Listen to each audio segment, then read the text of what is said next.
أهلا بيكم في حلقة جديدة من قلب هادئ.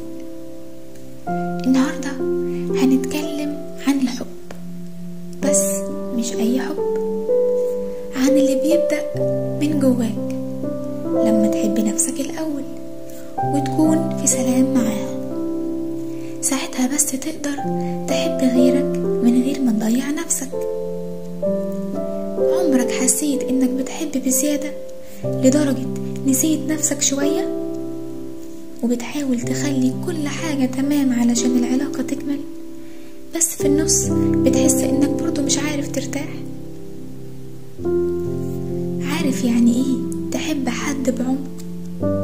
يعني تبقى شايف فيه تفاصيل صغيرة محدش غيرك واخد باله منها، وتدعيله بالخير حتى في اللحظات اللي مش معاك.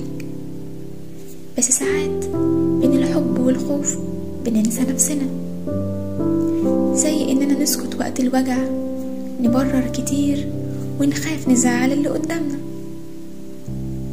بس الحقيقة إن اللي بيحبك بجد مش عايزك تروح من نفسك، عايزك تفضل مرتاح متصالح مطمن، لأن العلاقة اللي فيها حب حقيقي المفروض تبقى مكان آمن مش اختبار صبر.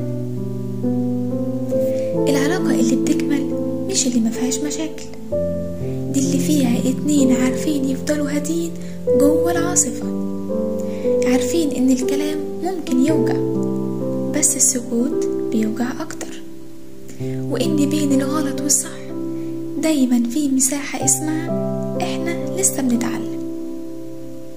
لما تحب ما تديش علشان خايف تخسر، ادي علشان قلبك اختار، من مكان راحة مش احتياج، من حب ناضج مش خوف من الفقد. اللي بيحبك هيحبك زي ما انت، بهدوءك وببساطتك. خلي حبك يبقى فيه طمأنينة مش توتر، يبقى راحة مش وجع. وافتكر دايما البداية الحقيقية للحب مش مع حد تاني، البداية دايما من جواك لما تحب نفسك لأنك تستحق.